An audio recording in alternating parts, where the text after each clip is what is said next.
اعوذ باللہ من الشیطان اللعین الرجیم بسم اللہ الرحمن الرحیم یا ایہا الذین آمنوا کتب علیکم الصیام کما کتب علی الذین من قبلکم لعلکم تتقون رب اشرح لی صدری ویسر لی امری واحلل عقدۃ من لسانی یفقہوا قولی ان اللہ وملائکتہ یصلون علی النبی یا ایہا الذین آمنوا صلوا علیہ وسلموا تسلیما۔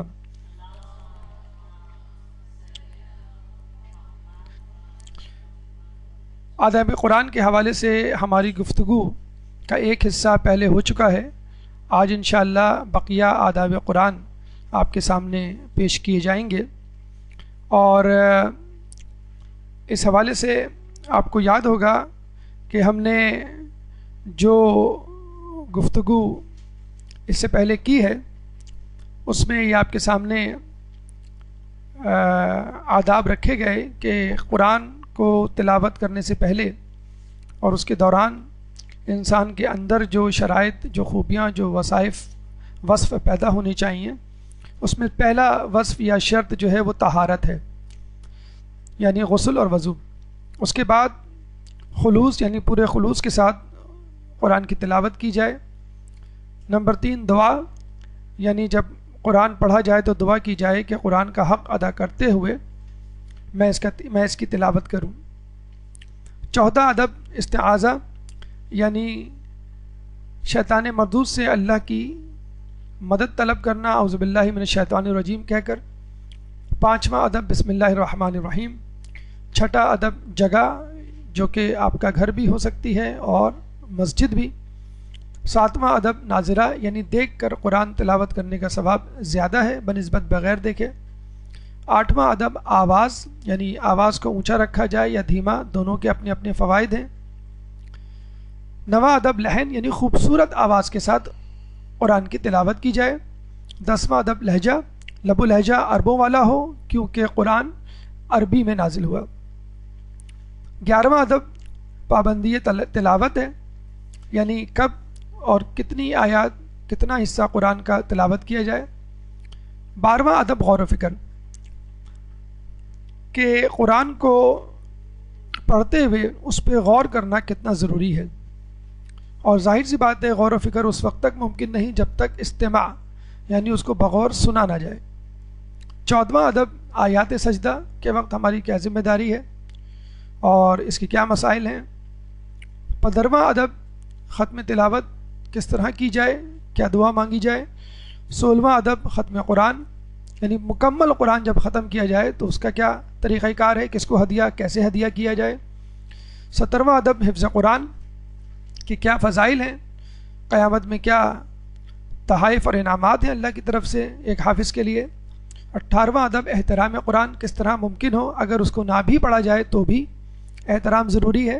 موارد ممنوع تلاوت، کن کن جگہوں پر تلاوت ممنوع ہے، کن صورتحال میں۔ اور 20واں سب سے اہم ترین ادب جو آپ کے سامنے پیش کیا جائے گا۔ ہماری یادداشت کے مطابق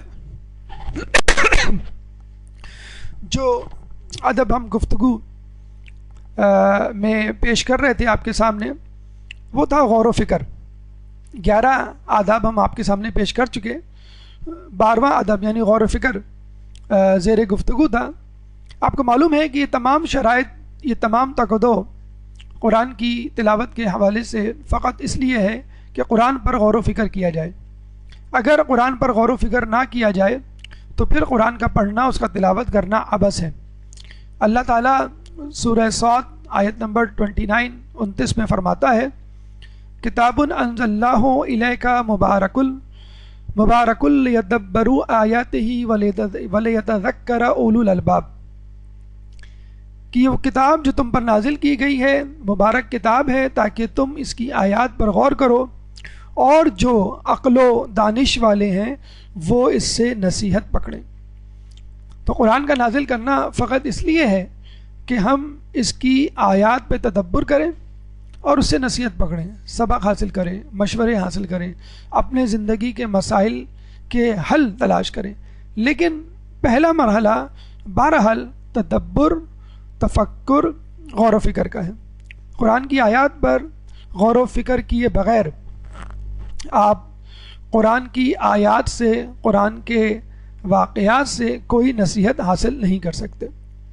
ایک اور جگہ سورہ محمد آیت نمبر 24 میں اللہ فرماتا ہے افلا یتدبرون القرآن ام علی قلوب اقفالها، بھلا یہ لوگ قرآن پر غور نہیں کرتے یا ان کے دلوں پر قفل پڑے ہوئے ہیں۔ یعنی جو لوگ قرآن پر غور نہیں کرتے یہ وہی لوگ ہیں جن کے دل بند ہیں، اور آپ کو معلوم ہے کمرہ وہی بند ہوتا ہے جو کسی کے زیر استعمال نہیں ہوتا، جو کسی فائدے کے لیے نہیں ہوتا اور اس سے کوئی استفادہ حاصل نہیں کر سکتا۔ یا دوسری صورت یہ ہوتی ہے کہ خود اس جگہ، اس کمرے کے اندر کوئی کاٹ کا باڑ یا کوئی ایسی چیز رکھی ہو کہ اب مزید گنجائشی نہ ہو۔ تو جو لوگ قرآن پہ تدبر نہیں کرتے یا تو وہ عقل سے عاری ہیں، اور اگر وہ زندگی گزار رہے ہیں، زندگی میں دوسری کامیابیاں حاصل کر رہے ہیں، زندگی کے دوسرے کاموں کو سمجھ کے کر رہے ہیں، لیکن جب قرآن کی بات آتی ہے تو وہ بالکل در و دیوار کی طرح جامد و ساکت ہو جاتے ہیں، حیوانوں کی طرح بالکل بے فکرے اور لاپرواہ ہو جاتے ہیں۔ تو اس کا مطلب یہ ہوا کہ ایسے لوگوں کے دل قرآن کی آیات کو سننا نہیں چاہتے، بلکہ وہ کچھ اور سننا چاہتے ہیں، وہ اپنے فائدے کی بات سننا چاہتے ہیں، وہ دنیاوی لالچ کے حوالے سے کوئی فائدہ حاصل کرنا چاہتے ہیں، چنانچہ ان کا دل اور ان کے قلوب جو ہیں وہ قرآن کی طرف مائل نہیں ہوتے، کیونکہ ان کے دلوں میں حب دنیا بھری ہوئی ہے۔ ہمارے چوتھے امام زین العابدین علیہ السلام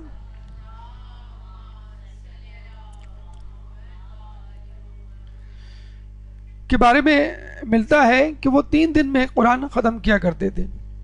ہم مہینے میں، وہ بھی ماہ رمضان جیسے مقدس مہینے میں، ایک مرتبہ قرآن ختم کرنا بڑا پہاڑ سمجھتے ہیں، بڑا مشکل سمجھتے ہیں، چاہے جائے کہ 3 دن میں۔ اور اگر ہم سے کہا جائے کہ 3 دن میں آپ قرآن ختم کریں تو ہو سکتا ہے ہم بالکل رٹو طوطے کی طرح، بالکل ایک مشین کی طرح یا تیز پنکھے کی طرح آواز نکالتے ہوئے یا بغیر آواز کے اس کو پڑھتے چلے جائیں اور بغیر کسی تدبر کے، تفکر کے۔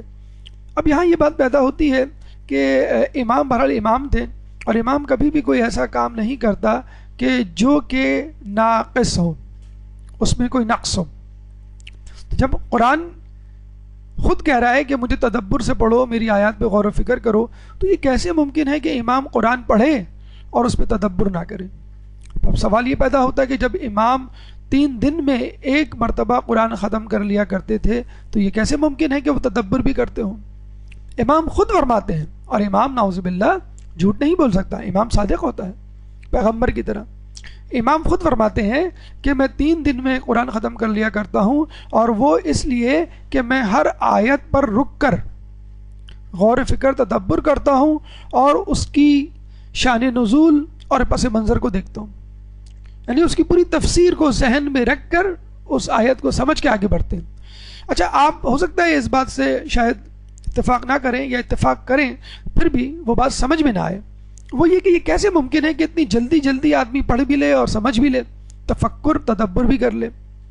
دیکھیے، آپ نے دیکھا ہوگا مثلا ایک کتاب یا اخبار بچے کو پڑھنے کو دیا جائے تو وہ انگلی رکھ کے اوپر سے لے کے نیچے تک ایک ایک لفظ، ایک ایک لائن پڑھ رہا ہوگا اور پھر اس کو وہ سمجھ رہا ہوگا، جبکہ وہی اخبار، وہی کتاب آپ کے سامنے رکھ دی جائے تو آپ فوراً ایک نظر مار کے سمجھ لیں گے کہ کتاب میں یا اخبار میں کیا خبر چھپی ہے۔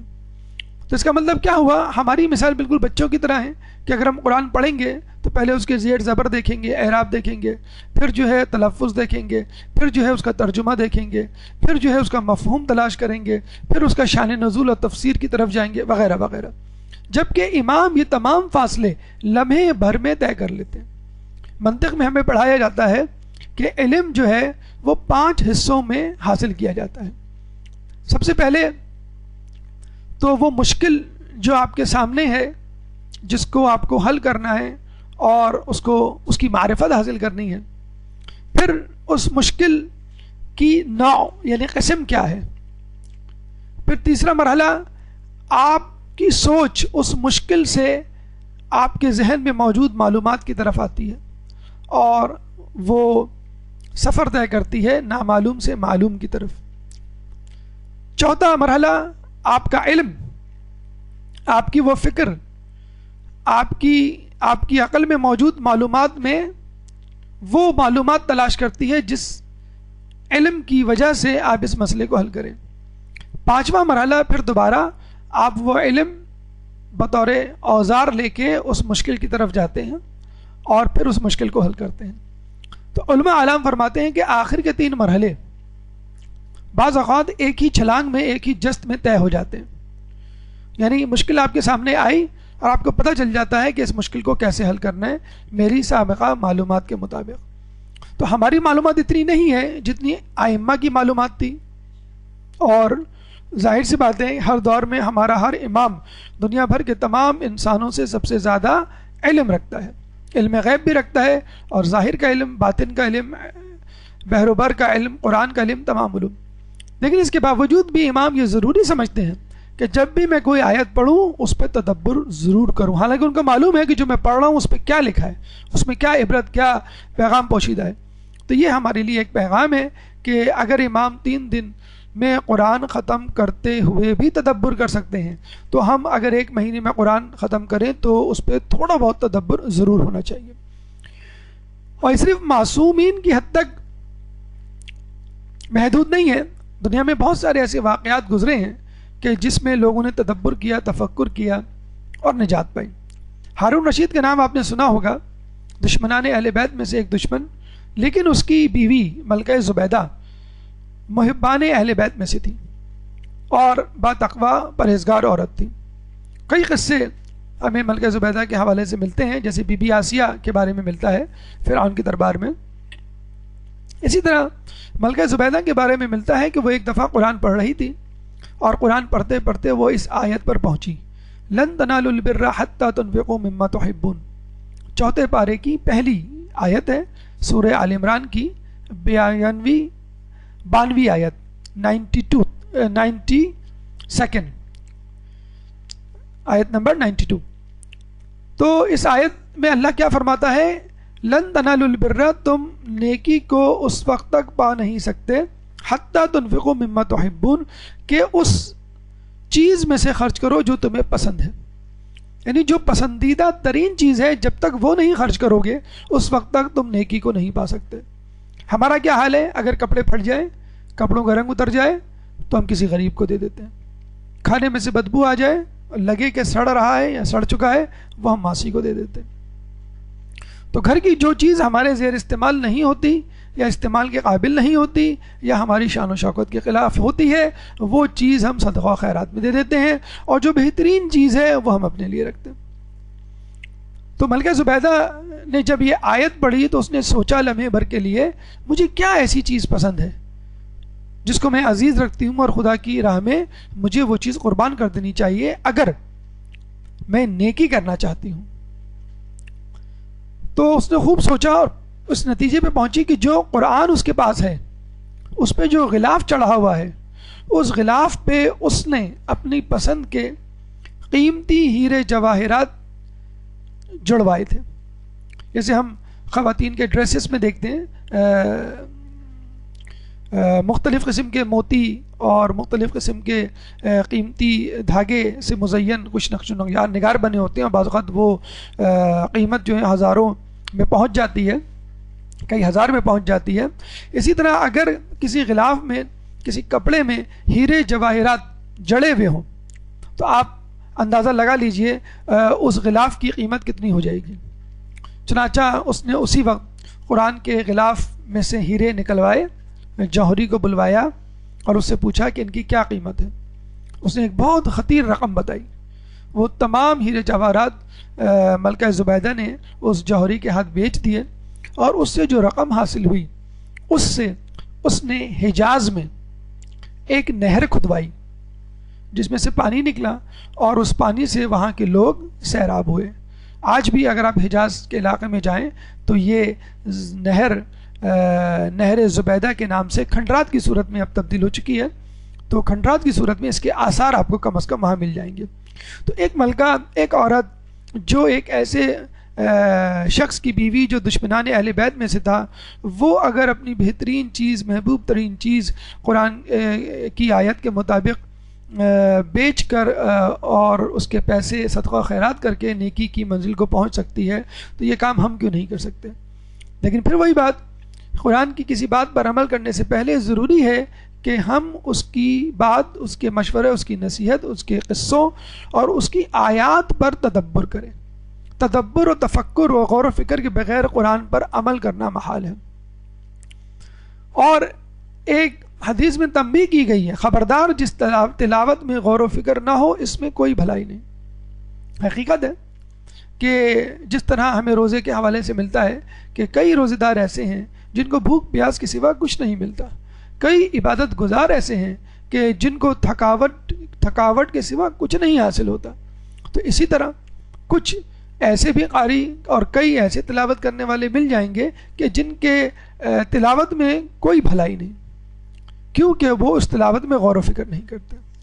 اور جب ہم کہتے ہیں کہ کوئی بھلائی نہیں یا لفظ یوز لیس استعمال کرتے ہیں انگلش میں، تو یاد رکھیے useless is just something beginning with you. Useless جو لفظ ہے وہ یو کے ساتھ شروع ہوتا ہے، یو کا مطلب ہے آپ خود اس کے ذمہ دار ہیں۔ اگر کوئی چیز یوز لیس ہے تو وہ چیز یوز لیس نہیں ہے، اس کا استعمال یوز لیس ہے، اس کو استعمال کرنے والا یوز لیس ہے، اس کو صحیح طریقے سے نہیں استعمال کر رہا۔ یہی قرآن جب مغربی اہل دانش، اہل حکمت پڑھتے ہیں تو اسی قرآن سے وہ سائنس اور عقلیات کے بڑے بڑے فلسفے، بڑی بڑی دریافتیں اور ایجادات جو ہے وہ وجود میں لے آتے ہیں۔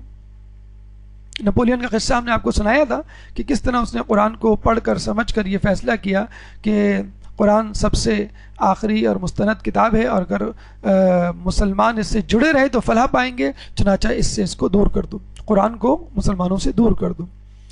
اور دیکھیں آج کل ماشاءاللہ بہت ترقی ہو چکی ہے ہر فیلڈ میں، ہر شعبے میں۔ اگر ہم چاہیں کہ قرآن کو پڑھنا اور سمجھنا، اس معاملے میں بھی لوگوں نے بہت کام کیا ہے، آپ کو بس اس کام سے استفادہ حاصل کرنا ہے۔ آج کل بازار میں ایسے قرآن دستیاب ہیں کہ جس میں نہ صرف تفسیر ہے، نہ صرف ترجمہ ہے، بلکہ لفظی ترجمہ، ایک ہوتا ہے محاورہ ترجمہ اور ایک ہوتا ہے لفظی ترجمہ، لفظی ترجمہ تک دستیاب ہے۔ یعنی آپ فرض کر لیں آیت الکرسی کا ترجمہ چاہتے ہیں، اللہ لا الہ الا ہوا، تو پہلے اللہ، تو اللہ کے نیچے اس کا ترجمہ یا مترادف لفظ اللہ، لا کا مطلب نہیں، الہ کوئی معبود، الا سوائے، ہوا اس کے۔ اب اس سے اس بہانے آپ کو قرآن کی وکیبلری بھی حاصل ہو گئی، الفاظ معنی کا ایک ذخیرہ بھی آپ کے پاس آ گیا، اور اس سے بہت سارے مسائل اپنے عقیدے کے حوالے سے بھی آپ حل کر سکتے ہیں۔ مثلا سورہ مائدہ آیت نمبر 6 میں اللہ تعالیٰ جو وضو کا مسئلہ پیش کرتا ہے، وَامْسَحُوا بِرُؤُوسَكُمْ وَأَرْجُلَكُمْ، وَامْسَحُوا مسح کرو، بِرُؤُوسَكُمْ سر کا، وَأَرْجُلَكُمْ پیر کا، إِلَى الْكَعْبَيْن ٹخنوں تک۔ تو یہاں پہ یہ مسئلہ حل ہو گیا کہ وضو میں پاؤں دھونا چاہیے یا پاؤں پر مسح کرنا چاہیے، کیونکہ آپ لفظی ترجمے کا قرآن اگر خریدیں تو وَامْسَحُوا کے نیچے لفظ لکھا ہوگا مسح، جب مسح آ گیا تو مسح کا حکم آپ کے سر کے لیے بھی ہے اور مسح کا حکم آپ کے پیر کے لیے بھی ہے۔ تو کتنی آسانی سے آپ نے اپنے وضو کو عین قرآن کے مطابق ثابت بھی کر دیا۔ تو یہ ایک فائدہ ہے جس میں آپ کو ورڈز میننگ، وکیبلری امپروو کرنے کی جسے کہتے ہیں کہ عادت ہو جائے گی، اور اس کے بعد قرآن کی جو آیت سورہ آپ کے سامنے تلاوت کی جائے گی اس کے معنی خود بخود آپ کو سمجھ میں آ جائیں گے۔ لیکن تفسیر اور اس کا مفہوم، اس کا مقصد، وہ یقیناً آپ کو احادیث اہل بیت سے رجوع کر کر اخذ کرنا ہے، اپنے طور پہ قیاس نہیں کرنا ہے۔ 13واں ادب قرآن کا استماع۔ ابھی ہم نے بات کی کہ قرآن پہ غور و فکر کرنا چاہیے، لیکن ظاہر سی بات ہے غور و فکر کے لیے ضروری ہے کہ پہلے آپ قرآن کو سنیں۔ اچھا، انگلش میں سننے کے لیے 2 الفاظ استعمال ہوتے ہیں، ایک ہوتا ہے ہیئرنگ اور ایک ہوتا ہے لسننگ۔ ہیئرنگ کیا ہے؟ جیسے یہ جو اے سی چل رہا ہے یا یہ جو فین چل رہا ہے، اس کی آواز آپ سن رہی ہیں۔ اچھا، سن تو آپ درس بھی رہی ہیں اس وقت جو آپ کو دیا جا رہا ہے، لیکن جو درس ہے اس کو آپ بغور سن رہی ہیں، اور جو پنکھے کی آواز ہے وہ بغیر کسی توجہ کے سن رہے ہیں۔ اس پہ آپ کی توجہ نہیں ہے. تو جو لفظ ہیئرنگ انگلش میں استعمال ہوتا ہے وہ استعمال ہوتا ہے ایسی سماعت کے لیے جو بغیر کسی توجہ کے ہو. باہر کوئی سبزی والا آواز لگاتے ہوئے جا رہا ہے, آپ کو اس کی آواز بھی آتی ہے. کوئی رکشہ جا رہا ہے, کوئی اسکوٹر, کوئی گاڑی جا رہی ہے, اس کی بھی آواز آپ کو آ رہی ہوتی ہے. چوڑیوں کی چہچہاہٹ وہ بھی آپ کو سنائی دے رہی ہوتی ہے, لیکن توجہ وہاں نہیں ہوتی. اس کو ہم کہتے ہیں ہیئرنگ. اور لسننگ کیا ہے؟ توجہ سے سننا. تو سماع عربی میں کہتے ہیں سننے کو, اور استماع غور سے سننے کو کہتے ہیں. تو قرآن کو سماع نہیں کرنا ہے, استماع کرنا ہے. ورنہ بعض اوقات ٹی وی پہ قرآن کی تلاوت آ رہی ہوتی ہے, آپ کچن میں مصروف ہوتی ہیں, آپ استری کر رہی ہوتی ہیں, آپ جھاڑو لگا رہی ہوتی ہیں, آپ اپنا کچھ پڑھ رہی ہوتی ہیں. تو تلاوت آپ سن رہی ہیں لیکن بغور نہیں سن رہی ہیں, یعنی آپ سماعت کر رہی ہیں, استماع نہیں کر رہی. چنانچہ قرآن میں لفظ استماع استعمال ہوا ہے, نہ کہ سماع. اللہ تعالیٰ قرآن میں فرماتا ہے وَإِذَا قُرِئَ الْقُرْآنُ فَاسْتَمِعُوا, جب تمہارے سامنے قرآن کی تلاوت کی جائے بس استماع کرو, بغور سنو.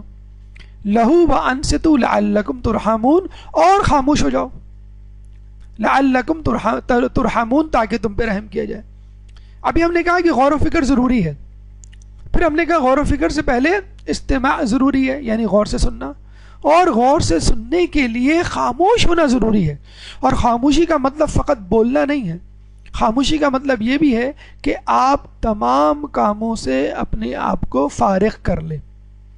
ایک چھوٹا سا قصہ اس حوالے سے ملتا ہے کہ ایک دفعہ مدینہ کی زیارت کے لیے ایک قافلہ گیا, وہاں پہ ان کے کسی ساتھی کا انتقال ہو گیا. ایک قاری صاحب کو بلایا گیا کہ آپ قرآن کی تلاوت کریں اور ایصال ثواب کے لیے دعائیں کریں اس شخص کے لیے جو اب مرحوم ہو چکا ہے. تو جو قاری صاحب آئے تھے وہ آ کے خاموش بیٹھ گئے. لوگوں نے ان سے کہا کہ آپ قرآن کیوں نہیں پڑھتے, ہم نے آپ کو قرآن پڑھنے کے لیے بلایا ہے, آپ خاموش کیوں ہیں؟ تو انہوں نے کہا کہ پہلے آپ لوگ خود خاموش ہو جائیں پھر میں قرآن پڑھوں گا. یعنی کچھ لوگ باتیں کر رہے تھے تو لوگ خاموش ہو گئے. لوگوں نے کہا کہ جی پڑھیے. تو انہوں نے کہا کہ نہیں, پہلے آپ اپنی نشستیں با ادب کر لیجئے, ادب و احترام کے ساتھ بیٹھیے تاکہ میں قرآن پڑھوں. وہ تھوڑے سے گڑبڑائے کہ ادب و احترام سے اس طرح بیٹھا جاتا ہے. پھر ان کو یاد آیا کہ نماز میں تشہد کی حالت میں جو دو زانوں ہو کے بیٹھتے ہیں وہ ہے ادب سے بیٹھنا, جس طرح خود قاری صاحب بیٹھے ہوئے تھے. چنانچہ تمام لوگ جو ہیں وہ باادب دو زانوں ہو کر تشہد کی حالت میں جس طرح بیٹھا جاتا ہے اس طرح بیٹھ گئے. پھر وہ خاموش رہے. لوگوں نے کہا آپ پڑھیے. انہوں نے کہا نہیں, میں چاہتا ہوں کہ پہلے آپ لوگ تمام چیزوں سے فراغت حاصل کر لیں. اب لوگ ایک دوسرے کو دیکھنے لگے کہ ہم کیا ایسا کام کر رہے ہیں جس کو یہ کہہ رہے ہیں کہ کام ہے اور اس سے فراغت حاصل کر لیں. پھر پتہ چلا کہ لوگوں کے ہاتھوں میں چائے تھی, کسی کے ہاتھ میں سگریٹ تھا, کسی کے ہاتھ میں کچھ تھا. چنانچہ سگریٹ بجھا دی گئی, چائے ختم کر لی گئی, چائے کے پیالے ایک طرف رکھ دیے گئے اور مکمل توجہ کے ساتھ, اس کو ہم کہتے ہیں فراغت, ہر چیز سے منہ موڑ کے خدا کے کلام کی طرف منہ کر لینا. تو غور و فکر کے لیے, تدبر کے لیے استماع ضروری ہے, یعنی غور سے سننا. اور غور سے سننے کے لیے 3 شرائط ہیں: سکوت, نشست, فراغت. دیکھیں یہ نشست بھی بہت ضروری ہے. جیسا کہ آپ کو معلوم ہے کہ ہمارے یہاں علم حاصل کرنے کے لیے قبلہ رخ بیٹھنا مستحب ہے, اور بیٹھنے میں بھی تشہد کی حالت میں بیٹھنا مستحب ہے, بہتر ہے بنسبت اور حالتوں کے. بالکل ایسا ہی ہے جیسے آپ موبائل پہ بات کرتے ہیں تو آواز صحیح نہیں آ رہی ہوتی ہے تو آپ ذرا گھر سے باہر چلے جاتے ہیں, یا جسے کہتے ہیں کہ کمپیوٹر کے سگنل صحیح نہیں آتے تو آپ اپنا ایوو یا وائی فائی جو ہے کسی خاص پوزیشن میں اس کو رکھتے ہیں, تب کہیں جا کے وہ سگنلز کیچ کرتا ہے. تو اگر آپ خاص پوزیشن میں آئیں گے تو پھر آپ اللہ تعالیٰ کے, قرآن کے اور الہیات کے سگنلز کیچ کرنا شروع کریں گے. اور کیا ثواب ہے کس کا؟ سننے والے کا, پڑھنے والے کا نہیں, وہ تو بہرحال ثواب لے گا. امام فرماتے ہیں اصول کافی میں, جو شخص خود تلاوت کیے بغیر کتاب خدا کی تلاوت کا کوئی ایک حرف سن لے تو خدا اس حرف کے بدلے اس کے ایک گناہ کو ختم کرتا ہے, اس کی ایک نیکی میں اضافہ کرتا ہے اور اس کے مقام کو ایک درجہ بلند کرتا ہے. اور ہر حرف کے بدلے, حرف کیا ہے؟ الف لام میم ایک حرف نہیں ہے, خود رسول اللہ نے اس کی توضیح کی تھی کہ ایک کے بدلے 10 نیکیاں دیتا ہے اللہ، تو کس طرح؟ الف لام میم نہیں، الف الگ، لام الگ، میم الگ، تو یہ 3 حرف ہو گئے. تو اللہ تعالیٰ اس حدیث کے مطابق الف کے بدلے آپ کے ایک گناہ کو ختم کرے گا، آپ کی ایک نیکی میں اضافہ کرے گا، اور ایک مقام کو، ایک درجے کو بلند کرے گا. جنت میں جو آپ کا مقام ہے غالباً اسی کا تذکرہ ہے. پھر میم اللام جو آپ نے سنا، اس کے بدلے ایک نیکی، ایک گناہ مٹایا جائے گا اور مقام. پھر میم جو آپ نے پڑھا، پھر ایک گناہ ختم کیا جائے گا، ایک نیکی میں اضافہ کیا جائے گا اور ایک مقام کو بلند کیا جائے گا. تو فقط الف لام میم اگر آپ نے سن لیا تو 3 نیکیوں میں اضافہ ہو گیا، 3 گناہوں میں کمی ہو گئی، اور 3 درجات آپ کے بلند ہو گئے. اور یہ آیت ہم نے آپ کو پہلے بھی سنائی، اور عبد الکریم حائری کے حوالے سے واقعہ بھی سنایا تھا کہ جب ان کے استاد محترم شیخ جعفر شوستری نے چیلنج والے انداز سے کہا کہ میں دیکھتا ہوں کہ کس کے دل میں ایمان ہے، کون ایمان والا ہے، کیونکہ اب میں کچھ آیات پڑھنے جا رہا ہوں، اگر ان آیات کو سن کر آپ کے دلوں میں ایمان بڑھ گیا تو اس کا مطلب ہے آپ ایمان والے ہیں. اور عبد الکریم حائری کس طرح متوجہ ہو کر خوف کے عالم میں اس آیت کو سننے لگے کہ کہیں میں ان لوگوں میں سے نہ ہو جاؤں کہ جن کے دلوں میں ایمان نہیں. اور یہ بات، یہ معیار، یہ کرائٹیریا خود قرآن میں موجود ہے. انما المؤمنون الذین اذا ذکر اللہ وجلت قلوبہم، ایمان والے تو وہ ہیں کہ جن کے سامنے اگر اللہ کا ذکر کیا جائے تو ان کے قلوب وجلت، دہل جاتے ہیں. وَإِذَا تُلِيَتْ، اور جب تلاوت کی جائے قرآن کی، علیہم، ان کے سامنے، آیاتہ زادتہ ایمانا، تو ان کے ایمان میں اضافہ ہو جاتا ہے. سورہ انفال آیت نمبر 2. تو ہم بھی اس بات پہ غور کریں، کیا جب ہم قرآن سنتے ہیں، پڑھتے ہیں، تو کیا ہمارے ایمان میں اضافہ ہوتا ہے؟ اگر نہیں ہوتا تو کیا ہمارے دلوں میں قفل لگے ہوئے ہیں اور زنگ لگا ہوا ہے؟ حدیث میں آیا ہے کہ دلوں میں جو زنگ لگتا ہے وہ تلاوت قرآن سے جاتا ہے. تو قرآن نہ سمجھنے کا علاج بھی خود قرآن ہے کہ بار بار پڑھیے، خشوع و خضوع سے پڑھیے، شرائط کے ساتھ پڑھیے، تو ضرور آپ کے ایمان میں اضافہ ہوگا اور اس کے مفاہیم آپ کو سمجھ میں آئیں گے. قرآن کا 14واں ادب ہے آیات سجدہ سے متعلق. ایک درود پڑھ دیں محمد والے محمد میں.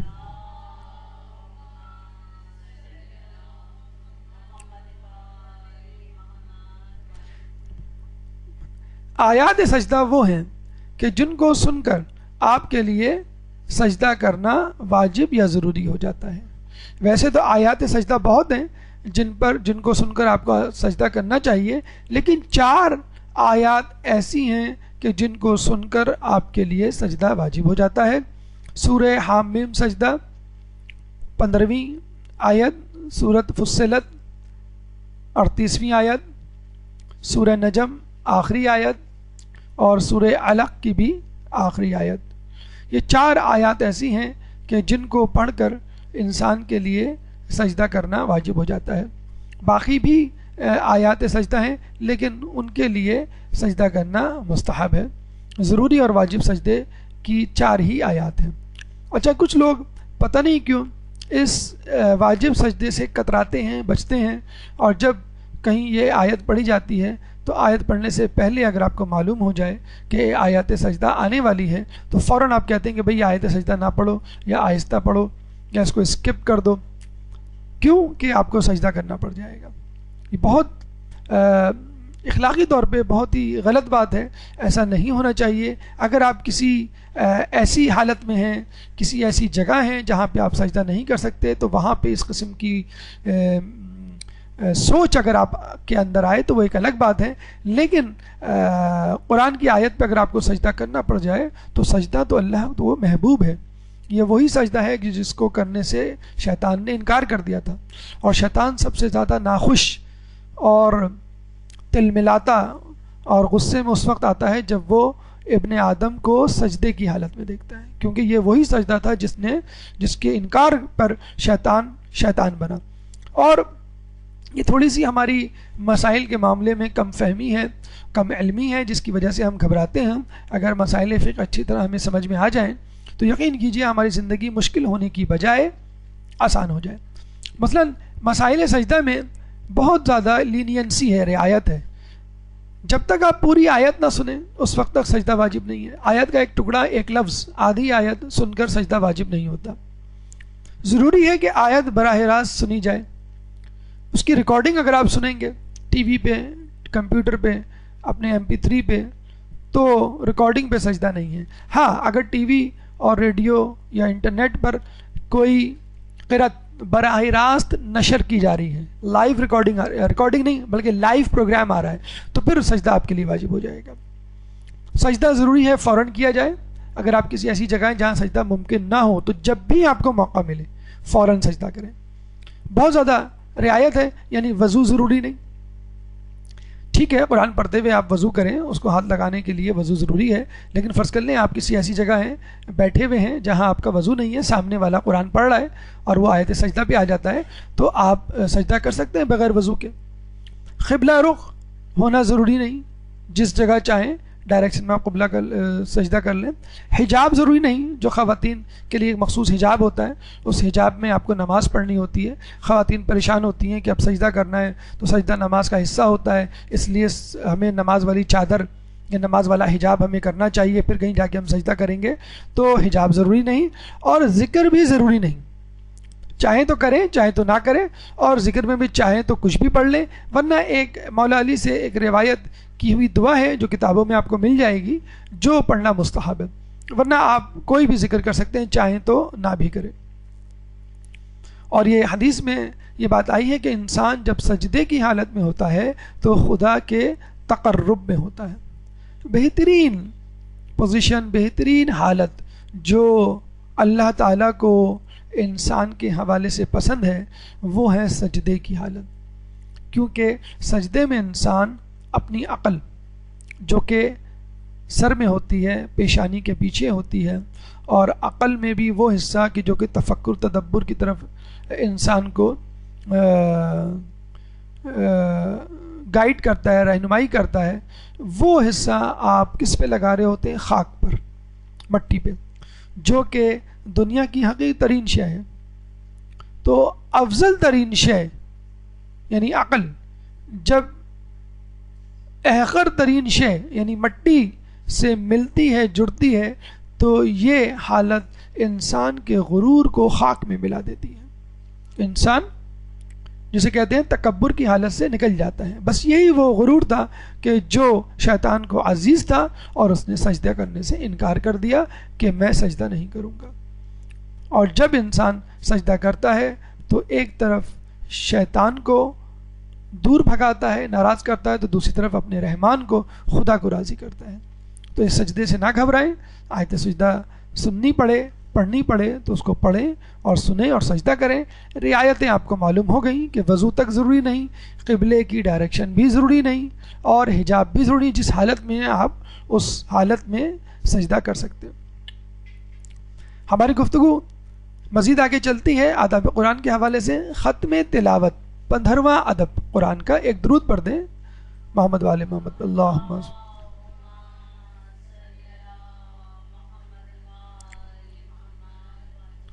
ایک تو ہے اختتام تلاوت، یعنی آپ روزانہ ایک سپارہ پڑھ رہی ہیں، ہر سپارے کے اختتام پہ آپ نے دعا کی، وہ ہم نے آپ کو دعا بتلا دی. ایک یہ ہے کہ انشاءاللہ آپ میں سے بہت سارے لوگوں کے قرآن جو ہے وہ اختتام کی طرف گامزن ہوں گے. آج کل یا 2-4 دن بعد انشاءاللہ پورا ایک قرآن آپ کا انشاءاللہ ختم ہو جائے گا. تو جب آپ قرآن ختم کر لیں ایک مرتبہ پورا اس کا دورہ، تو کیا کریں؟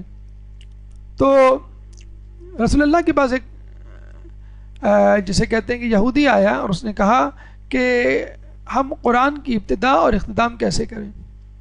تو رسول اللہ نے یہودی کو جواب دیا، اے ابن اسلام، قرآن کی ابتدا بسم اللہ الرحمن الرحیم اور اس کا اختتام صدق اللہ العلی العظیم ہے. یعنی وہ رسول کو آزمانا چاہتا تھا کہ یہ مجھے کیا بتاتے ہیں، وہی بات جو ہمارے نسخوں میں لکھی ہوئی ہے، جو ہمارے بڑے بوڑھوں نے بتائی ہے، یا کوئی اور بات.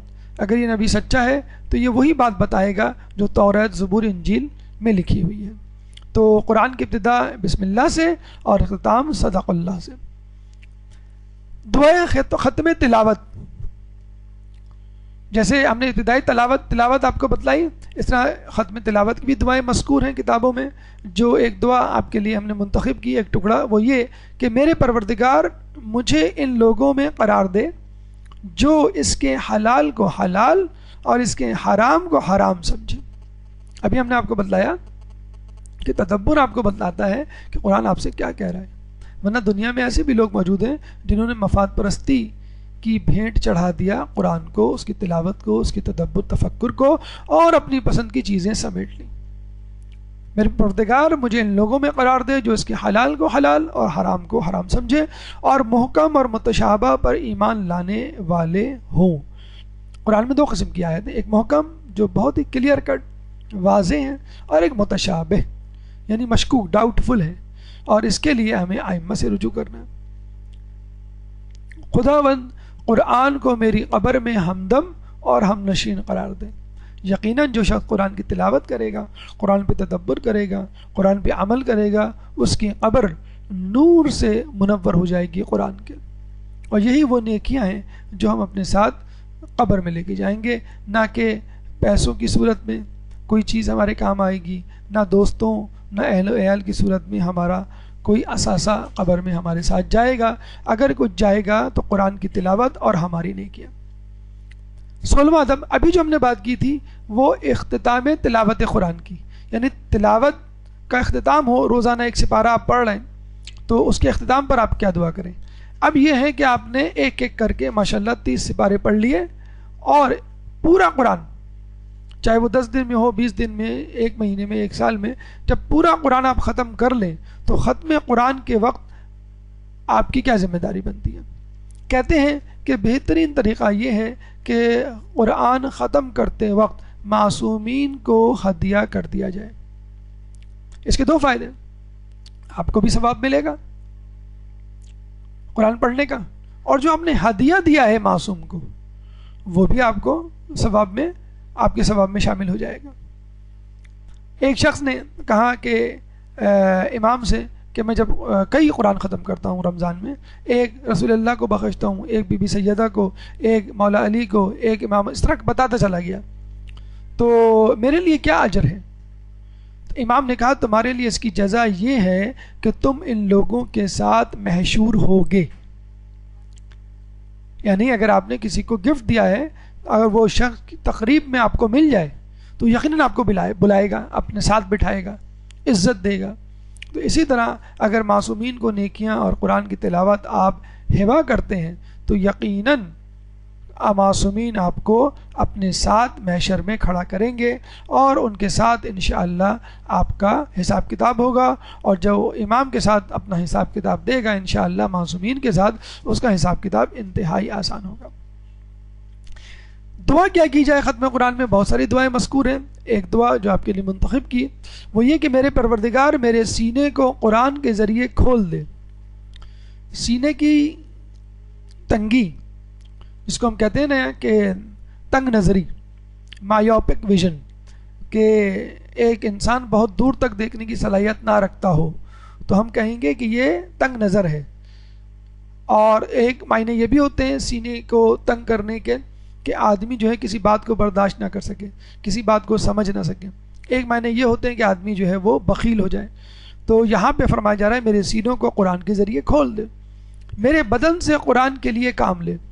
یعنی قرآن میں جو بھی احکامات ہیں، آنکھوں سے متعلق، ہاتھوں سے متعلق، پیروں سے متعلق، زبان سے متعلق، کان سے متعلق، جو جو حکم ہے، جو جو برائیاں جن سے روکنے کے لیے قرآن میں جا بجا آیات ہیں، جن نیکیوں کو کرنے کا ذکر کیا گیا ہے، وہ جس جس اعضاء کی ذمہ داری ہے اس اعضاء سے وہ کام لے لے. پھر میری آنکھوں کو قرآن کے ذریعے نور عطا فرما. فقط دیکھ لینا بہت بڑی بات نہیں، آنکھوں میں نور ہونا اور اس نور میں معرفت ہونا سب سے بڑی بات ہے. والدین کو سبھی دیکھتے ہیں لیکن معرفت کی نگاہ سے کون دیکھتا ہے؟ قرآن کو سبھی دیکھتے ہیں لیکن معرفت کی نگاہ سے کون دیکھتا ہے؟ اپنے آس پاس جو نعمتیں اللہ تعالیٰ نے آپ کے لیے اس بشر کے لیے پیدا کی ہیں، ان نعمتوں کو ہم روزانہ دیکھتے بھی ہیں اور استعمال بھی کرتے ہیں، لیکن بصیرت کی آنکھوں سے دیکھنا ایک الگ بات ہے. ایک ہوتا ہے بصارت، ایک ہوتا ہے بصیرت. بصارت یعنی دیکھنا اور بصیرت یعنی معرفت ہونا. تو میری آنکھوں کو قرآن کے ذریعے نور عطا فرما. اور جب قرآن کے ذریعے نور ملے گا تو اس کا مطلب کیا ہوا؟ اس نور میں، اس بینائی میں، اس بصارت میں بصیرت اور معرفت شامل ہو جائے گی۔ میری زبان کو قرآن کے لیے خالص کر دے، یعنی میں سچ بولوں، میں جھوٹ نہ بولوں، اور جو کچھ بولوں وہ حق ہو۔ جب تک میں زندہ ہوں قرآن کی راہ میں میری مدد فرما، یعنی قرآن میرے ساتھ رہے جب تک میں مر نہ جاؤں۔ اور اس کے بعد قرآن کی ذمہ داری ہے کہ وہ آپ کی حفاظت کرے، عالم برزخ میں بھی اور روز محشر میں بھی۔ کوئی قدرت و طاقت سوائے تیرے نہیں ہے۔ اگر اللہ چاہے گا تو قرآن کی معرفت آپ کے دل میں، قرآن کا نور آپ کی آنکھوں میں، اور قرآن کی فہم و فراست آپ کے دل میں اتار دے گا۔ اگر خدا نہیں چاہے گا تو نہ کرے گا، اور یہ اس وقت ہے کہ جب آپ کے اندر خلوص موجود ہو۔ اسی طرح 17واں ادب حفظ قرآن کے حوالے سے ایک درود پڑھ دے محمد والے محمد میں۔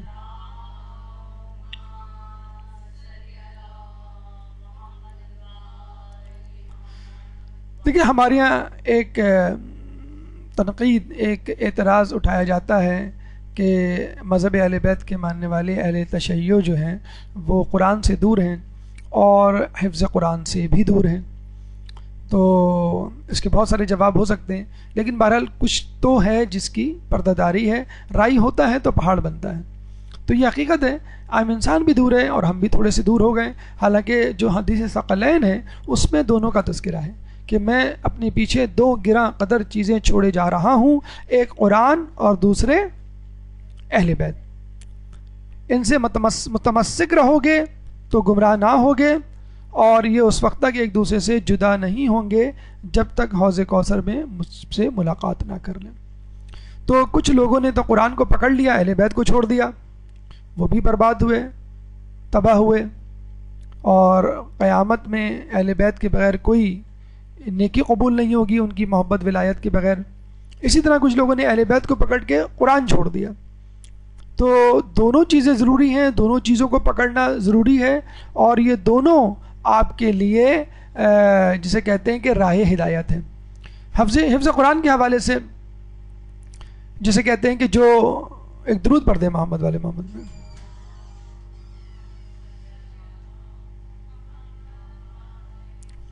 دیکھیے قرآن میں تقریباً 6666 آیات ہیں، اور اسی طرح 6666 666 4 مرتبہ 6 لکھ لیں۔ کہتے ہیں کہ جو جنت کے درجات ہیں وہ قرآن کی آیات کے برابر ہیں۔ قرآن کی آیات جتنی ہیں اتنے ہی جنت کے درجات بھی ہیں۔ چنانچہ جو شخص قرآن کو حفظ کیے ہوئے ہوگا اور جتنا حفظ کیے ہوئے ہوگا اس حساب سے اس کو درجات دیے جائیں گے۔ کیسے؟ اسے کہا جائے گا اے حافظ تو جنت کے درجات پر چڑھتا جا اور قرآن حفظ کرتا جا۔ وہ حفظ قرآن کرتا، میں تلاوت قرآن کرتا جائے گا اور جنت کے درجات پہ چڑھتا جائے گا۔ جتنی آیات اور جتنا قرآن اس کو یاد ہوگا اتنے ہی درجات وہ چڑھ جائے گا۔ اگر اس کو تمام آیات یاد ہوں گی تو 6666، لیکن پھر وہاں یہی بات آ جاتی ہے کہ غور و فکر، تدبر اور عملیت پسندی کے ساتھ۔ ایک اور حدیث میں آتا ہے کہ خداوند عالم کسی ایسے دل پر عذاب نہیں کرے گا جس نے قرآن کی حفاظت کی ہو۔ ہمیں ملتا ہے نا دعاؤں میں یہ جملہ کہ اللہ تو اس پیشانی کو کیسے جلائے گا کہ جو پیشانی جو ہے تیرے روبرو سجدہ ریز ہوئی، یہ کیسے ممکن ہے؟ تو خداوند عالم کا یہ وعدہ ہے کہ خداوند عالم کسی ایسے دل پر عذاب نہیں کرے گا جس نے قرآن کی حفاظت کی ہو۔ اور قرآن کی حفاظت کیا ہے؟ قرآن کی نصیحتوں، مشوروں، احکامات پر عمل کرنا، یہ ہے قرآن کی حفاظت۔ حفاظت یہ نہیں کہ آپ نے قرآن کو بند کر کے رکھ دیا اور اس کو زندگی بھر نہ کھولا، یا کھولا تو فقط اپنے مفاد کے لیے۔ جیسے ہمارے یہاں ہوتا ہے بعض اوقات کہ کوئی نیا کام کرنے جاتے ہیں شروع کرنے تو قرآن کے نیچے سے گزرتے ہیں، یا دلہن کو رخصت کیا جاتا ہے تو قرآن کے نیچے سے رخصت کیا جاتا ہے۔ تو قرآن کے ساتھ رخصت کریں، قرآن کو ساتھ لے کر رخصت ہوں، اور قرآن کو اپنے ساتھ ہمیشہ رکھیں، پڑھنے کے لیے، فقط برکت کے لیے نہیں۔ برکت بھی ہوگی لیکن اگر آپ پڑھیں گے آپ کو ہدایت بھی ملے گی۔ کچھ لوگ کہتے ہیں ہمارا حافظہ کمزور ہے، ہم سے یاد نہیں ہو پاتا، بڑی مشکل ہوتی ہے. تو ان کے لیے ایک خوشخبری ہے کہ کم حافظے والے کو دگنا اجر دیا جائے گا. روایتوں میں آیا ہے کہ جو شخص قرآن پڑھنے میں، قرآن کو حفظ کرنے میں مشکل سے کام لیتا ہے، دقت اور زحمت اٹھاتا ہے، اس کو دگنا اجر ملے گا. ایک تو حفظ کرنے کا اور اس زحمت کا کہ جو وہ قرآن کو حفظ کرنے کے لیے اٹھا رہا ہے. محمد حسن طباطبائی کے بارے میں آپ نے سنا ہوگا، اور اپنے زمانے میں یہ بات بہت مشہور ہوئی تھی کہ یہ بچہ ہر بات کا جواب قرآن سے دیتا ہے. فقط 5 سال میں قرآن کا حافظ، پھر 9 سال میں قرآن، نہج البلاغہ، دیگر کتابوں کا حافظ، پھر تقریباً 9 ہی سال میں یا 11 سال میں PhD کی ڈگری انگلینڈ سے اس نے حاصل کی. اور یہ پوری تفصیل آپ نے سنی ہوگی، کس طرح سعودی عرب کے حکمرانوں نے اس کو بلایا اور اس سے مختلف سوالات کیے، اور ہر سوال کا جواب اس نے قرآن سے دیا. پھر آخر میں نے کہا کہ کہو تم کیا مانگتے ہو، ہم تمہارے لیے مرسڈیز گاڑی تک دینے کے لیے تیار ہیں. تو اس نے کیا کہا، قل لا اسألکم علیہ اجرا الا المودۃ فی القربى، کہ کہو میں تم سے سوائے اجر رسالت اس کے کچھ نہیں مانگتا کہ تم میرے قرابت داروں سے محبت کرو. تو بی بی فضہ میں ملتی ہیں جنہوں نے 20 سال تک قرآن کی زبان میں بات کی. اچھا، لوگ یہ کہتے ہیں کہ بی بی فضہ اہل بیت گھرانے کی کنیز تھی. اگر ہم بی بی کے گھرانے میں کنیز ہوتے تو ہم بھی اسی طرح بات کرتے، اس طرح حافظ ہوتے. اسی طرح بچے کو دیکھ کر کہتے ہیں کہ بچوں کا جو ذہن ہوتا ہے وہ بہت تیز ہوتا ہے، شارپ ہوتا ہے، میموری انآکوپائڈ ہوتی ہے، ایمٹی ہوتی ہے، اسپیس زیادہ ہوتی ہے، فری اسپیس، جیسے USB اور کمپیوٹر میں ہم کہتے ہیں موبائل میں فری اسپیس زیادہ ہے، اس لیے وہ ایکوموڈیٹ کر لیتا ہے، برداشت کر لیتا ہے اس کو. لیکن یہاں پر یہ بھی یاد رکھیے کہ اصل چیز خلوص ہے. اگر خلوص ہو تو 55-50 سال میں بھی انسان کاظم کربلائی کی طرح حفظ قرآن کر سکتا ہے. یہ وہ شخص ہے کاظم کربلائی کہ جو ایک کسان تھا، ان پڑھ جاہل تھا، کوئی کتاب، قرآن تو کیا کوئی کتاب نہیں پڑھ سکتا تھا، لیکن اہل بیت کا ماننے والا، ان کا مت والا تھا. ایک دفعہ بہت زیادہ جسے کہتے ہیں کہ وہ پرہیزگار بھی تھا، خمس اور دیگر صدقہ و خیرات میں بہت زیادہ پابندی کا مظاہرہ کرتا تھا. خود تو یہ خمس کا وہ نہیں تھا اہل کہ یہ خود خمس نکالتا ہو، کیونکہ یہ خود کاشتکار تھے اور کسی زمیندار کی زمین پر کاشتکاری کرتے تھے. تو کہتے ہیں ایک دفعہ اس نے جو ہے خمس نہیں دیا تو کاظم کربلائی نے اس کا کھیت چھوڑ دیا کہ میں جا رہا ہوں، میں کام نہیں کر رہا، اور وہ چلے گئے وہاں سے. راستے میں ایک امام زادے کی قبر ملی تو وہاں پہ حاضری دی. تو وہاں دیکھا کہ کچھ 2 افراد کھڑے ہوئے ہیں نورانی چہرے والے جو کہہ رہے ہیں کہ پڑھو. تو کاظم کربلائی نے کہا مجھے پڑھنا نہیں آتا. انہوں نے کہا کہ نہیں، یہ جو دیواروں پہ قرآنی آیات لکھی ہوئی ہیں ان کو پڑھو. تو اس نے پھر کہا کہ بھئی مجھے تو پڑھنا نہیں آتا کاظم کربلائی نے، اور ضعیف بھی تھے، بوڑھے تھے. تو جو شخص کھڑے ہوئے تھے، جو افراد نورانی چہرے والے، ان میں سے ایک نے کاظم کربلائی کو اپنے سینے سے لگایا اور بھینچا سختی سے، اور پھر چھوڑ دیا. جب وہ چھوڑا تو کاظم کربلائی نیچے گر کے بے ہوش ہو گئے، اور جب ہوش میں آئے تو ان کو پورا قرآن حفظ ہو چکا تھا. اب یہ جہاں جہاں جاتے بڑے مزے سے قرآن کی تلاوت کرتے.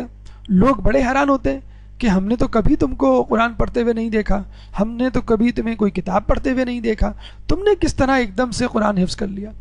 وہ کہتے مجھے نہیں معلوم، لیکن میرے ساتھ یہ واقعہ ہوا اور مجھے قرآن آتا ہے. اچھا، یہ ایک عجیب بات ہے، قرآن حفظ تو تھا لیکن وہ قرآن کو پڑھ بھی لیتے تھے. یعنی ان کے سامنے قرآن کھول کے رکھا جائے تو وہ قرآن پڑھ لیں گے، اگر کوئی اور کتاب کھول کے رکھی جائے تو وہ اس کو نہیں پڑھ پاتے.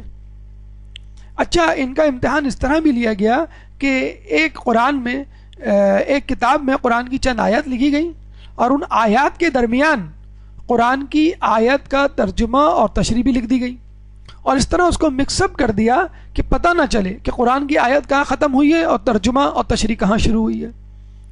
تو یہ قرآن کی آیت کو پڑھتے، اور جب وہ قرآن کی آیت ختم ہو جاتی اور جہاں سے ترجمہ تشریح شروع ہوتی وہاں خاموش ہو جاتے. اور جب ان سے کہا جاتا کہ بھئی آپ پڑھیں، جس سطر پہ آپ نے انگلی رکھی ہے اس کو کیوں نہیں پڑھ رہے، آپ نے اس سے پہلے تو پڑھا ہے؟ کہیں گے مجھے کچھ نظر نہیں آ رہا. تو وہ یہ کہتے تھے کہ قرآن جہاں جہاں لکھا ہوتا ہے وہاں پہ ایک روشنی ہوتی ہے جو میں دیکھ لیتا ہوں اور پڑھ لیتا ہوں، اور اس کے بعد اگر کچھ اور لکھا ہوتا ہے تو وہاں مجھے کچھ نظر نہیں آتا۔ تو یہ کاظم کربلائی کی نیت تھی، خلوص تھا، جو اس بڑھاپے میں اللہ تعالیٰ نے ان کو قرآن کا حافظ بنا دیا، اور قرآن کو پڑھنے کا جو کہتے ہیں کہ ان کو ایک معجزہ جسے کہتے ہیں عطا فرمایا۔ اور ان کا امتحان بہت سارے مجتہدین نے بھی لیا۔ تو اگر آپ بچے ہیں تو محمد حسن طباطبائی کو ذہن میں رکھیں، اگر آپ ادھیڑ عمر کے ہیں تو بی بی فضا کو ذہن میں رکھیں، اگر آپ بوڑھے ہو چکے ہیں تو کاظم کربلائی کو ذہن میں رکھیں۔ اللہ تعالیٰ فقط نیت اور خلوص دیکھتا ہے۔ اللہ تعالیٰ کے ہاں جسے کہتے ہیں کہ عمر کی قید نہیں ہے، اللہ تعالیٰ کے ہاں کسی خاص استطاعت کی قید نہیں ہے، وہ استطاعت اور قابلیت خود اللہ تعالیٰ آپ کے اندر پیدا کر سکتا ہے، بشرط یہ کہ خلوص موجود ہو۔ 18واں ادب احترام قرآن۔ ایک تو جب آپ قرآن پڑھ رہے ہوتے ہیں تو اس وقت احترام ضروری ہے، اور ایک وہ کہ جب آپ قرآن نہ بھی پڑھیں تو اس کا احترام ضروری ہے۔ یہ دیکھیں ترکی میں ایک شیعہ مسجد کو جب آگ لگائی گئی تو وہاں موجود قرآن کے نسخے بھی جل گئے، تو وہاں کے پارلیمنٹیرین صاحب جو خود بھی شیعہ تھے وہ اس قرآن کو دکھا رہے ہیں کہ جو نظر آتش کے واقعے کے وقت وہاں موجود تھا اور جل گیا۔ تو یہ وہ بے احترامی ہے جو آج کل کے شدت پسند افراد کر رہے ہیں، اور جو یہ سمجھتے ہیں نعوذ باللہ کہ شیعہ قرآن پہ یقین نہیں رکھتے، یا ان کی مسجدوں میں جو قرآن ہوتا ہے وہ نہیں ہوتا کہ جو ہونا چاہیے۔ تو آپ کسی بھی امام بارگاہ کسی بھی مسجد میں جا کر قرآن کو کھول لیں، پڑھ لیں، آپ کو انشاءاللہ وہی قرآن نظر آئے گا جو دوسروں کے آئے۔ کوشش کریں کہ قرآن کو ملفوف اور مجلد بنائیں، جلد والا بنائیں، اچھے سے غلاف میں اس کو رکھیں، بلند جگہ پہ رکھیں۔ اب اس کا مطلب یہ نہیں کہ خوب اچھا سا غلاف چڑھا دیں اور خوب اچھی طرح ٹائٹ پیک کر کے اور بہت اونچی جگہ رکھ دیں جہاں پہ سیڑھی چڑھ کر آپ کو اتارنا پڑے، اور پھر آپ کو سستی کاہلی ہو کہ کون چڑھے کون اتارے۔ تو بہرحال اونچی جگہ ہو اور غلاف میں ملفوف ہو اور مجلد ہو، تاکہ اس کی پرنٹنگ یا اس کے کاغذ پہ کوئی اثر نہ ہو۔ کوشش کریں جب قرآن رکھا ہو تو اس کے اوپر کوئی کتاب نہ ہو، اور جب قرآن پڑھا جائے ایک تو پڑھنے والا خود مؤدب ہو کے بیٹھے، لیکن جو سن رہا ہو وہ بھی مؤدب ہو کے بیٹھے۔ اور جب قرآن پڑھا جائے تو کوشش کریں کہ پڑھنے والا کم از کم قبلہ رخ ہو کے بیٹھے۔ تو یہ بالکل ایسا ہی ہے جیسے آپ کے والدین اگر آپ کے کمرے میں موجود ہو تو آپ باادب ہو کے بیٹھتے ہیں، اس طرح لیٹ کے یا نیم دراز ہو کے اپنی نشست کو برقرار نہیں رکھتے کہ جب آپ کے والدین آپ کے کمرے میں نہیں ہوتے۔ جس طرح ایک بزرگ کا ایک احترام ہوتا ہے، اسی طرح قرآن کا بھی ایک احترام ہونا چاہیے۔ کہتے ہیں کہ 3 چیزیں خدا کے حضور شکایت کریں گی، اس میں سے ایک قرآن ہے جس کی تلاوت نہیں کی جائے اور اس پر گرد و غبار جمی رہے۔ ایک وہ مسجد جس کے اہل محلہ اس مسجد میں نماز نہ ادا کریں، نماز باجماعت ادا نہ کریں۔ ایک وہ عالم کہ جس سے اس کے اہل محلہ استفادہ نہ کریں، اور ایک وہ قرآن کہ جو گھر میں موجود ہو اور اس کی تلاوت نہ کی جائے۔ موارد ممنوع تلاوت قرآن، یعنی کون سے موارد ہیں کہ جس میں قرآن کی تلاوت ممنوع ہے؟ مثلا رکوع کی حالت میں قرآن کی تلاوت ممنوع ہے، سجدے کی حالت میں قرآن کی تلاوت ممنوع ہے، رفع حاجت کے وقت قرآن کی تلاوت ممنوع ہے، غسل کے وقت آیت تلاوت ممنوع ہے، اور چند ایام مخصوصہ جس میں تھوڑا سا اختلاف ہے کہ کتنی آیات پڑھی جا سکتی ہیں ان حالتوں میں۔ 20واں اہم ترین ادب جو کہ ہم نے آپ کو پہلے بھی بتلایا تھا کہ اگر آپ کے پاس تمام آداب قرآن موجود ہوں اور پوری شرائط موجود ہوں، لیکن اس کے باوجود بھی آپ قرآن کی ایک آیت، ایک لفظ، ایک حرف سے بھی فائدہ نہیں اٹھا سکتے، وہ اہم ترین ادب کیا ہے؟ سنیے۔ ایک دفعہ ہمارے چھٹے امام جعفر صادق علیہ السلام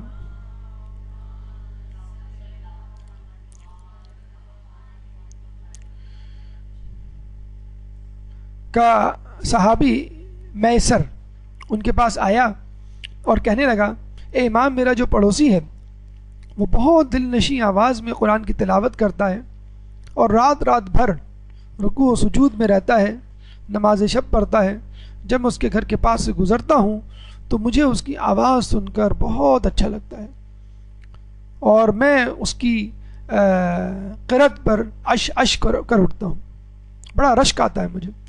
امام نے اس سے پوچھا، اے میسر یہ بتا کہ کیا وہ ہماری ولایت پہ یقین رکھتا ہے؟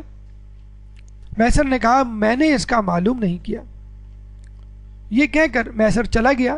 اگلے سال جب وہ حج پر آیا تو حج کرنے کے بعد امام کے حضور جو ہے حاضر ہوا، اور پھر اسی انداز سے اس پڑوسی کی تعریف کرنے لگا کہ میرا ایک پڑوسی ہے، بڑی اچھی قرأت کرتا ہے، رات رات بھر رکوع و سجود میں مصروف رہتا ہے، اس کی آواز بڑی دل نشین ہے، اور میں جب اس کی قرأت سنتا ہوں تو مسحور ہو کے رہ جاتا ہوں، مجھے بڑا رشک آتا ہے، میں عش کر اٹھتا ہوں۔ بہت تعریف کرنے لگا۔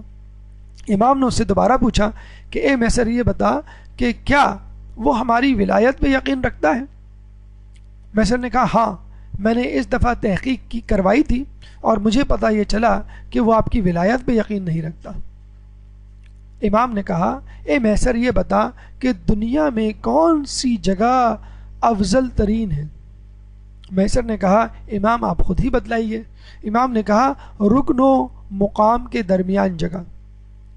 رکن یعنی قرآن کعبے کا دروازہ، مقام یعنی مقام ابراہیم، کہ جہاں پر جس پتھر پہ چڑھ کے ابراہیم علیہ السلام نے خانہ کعبہ تعمیر کیا، اس کے درمیان کی جگہ، اور یہی وہی جگہ ہے کہ جس کے بارے میں کہا گیا ہے کہ امام کا ظہور اسی جگہ ہوگا۔ اس کے بعد امام نے کہا کہ ایک اور جگہ، کون سی جگہ؟ حجرہ رسول اور ممبر رسول کے درمیان کی جگہ، جس کو ہم کہتے ہیں ریاض الجنہ، جنت کے ٹکڑوں میں سے ایک ٹکڑا، جس کے بارے میں کہا جاتا ہے کہ قیامت میں اس ٹکڑے کو باقاعدہ زمین سے کاٹ کر جنت میں لے جایا جائے گا اور وہاں نصب کیا جائے گا، فقط یہ جگہ دنیا کی جنت کا حصہ بنے گی۔ امام نے کہا کہ یہ اہم ترین جگہیں ہیں دنیا کی، افضل ترین عبادت کی جگہ۔ تو امام نے کہا کہ اگر کوئی شخص 1000 سال تک ان جگہوں پر مسلسل عبادت کرے اور اس کے بعد بے جرم و خطا مظلوم قتل کیا جائے تو بھی اگر اس کے دل میں ہماری ولایت نہ ہوگی تو وہ جنت کی خوشبو تک نہ سونگھ سکے گا۔ انسان کی تلاوت کتنی اچھی کیوں نہ ہو، کتنی خوبصورت آواز ہو، کتنی شیریں دل نشیں قرأت ہو، اگر اس کے دل میں، امام فرماتے ہیں، اگر اس کے دل میں ہماری ولایت نہیں ہے تو وہ قیامت میں جنت کی خوشبو بھی نہیں سونگھ سکے گا۔ اور آپ کو معلوم ہے کہ جنت کی خوشبو کتنی دور سے آتی ہے؟ ہم یہ کہتے ہیں نا کہ بھی ہمیں حیدرآباد جانا ہے، تو کتنی دور ہے حیدرآباد؟ آپ کلومیٹر نہیں بتاتے، آپ کہتے ہیں بھائی 2 گھنٹے کی ڈرائیو ہے، 2 گھنٹے کی ڈرائیو ہے۔ امریکہ کتنی دور ہے؟ تو ہم کہتے ہیں بھائی 14 گھنٹے کی فلائٹ ہے، ایروپلین میں بیٹھے 14 گھنٹے پہنچ جائیں گے۔ جنت میں اگر آپ جانا چاہیں تو اس کی مسافت، ڈسٹنس کتنی دور ہے جنت؟ تقریباً 1000 سال، جو ہمیں یاد پڑتا ہے 1000 یا 500 سال، جسے کہتے ہیں کہ اس کی مسافت ہے۔ تو اتنی دور سے جنت کی خوشبو آ سکتی ہے، تو وہ شخص جنت سے اتنی دور ہوگا اگر اس کے دل میں ولایت علی نہ ہو۔ تو 1000 سال کی عبادت ہیچ ہے اگر کسی شخص میں امامت اور ولایت کا اصول اور اس کی معرفت نہ ہو۔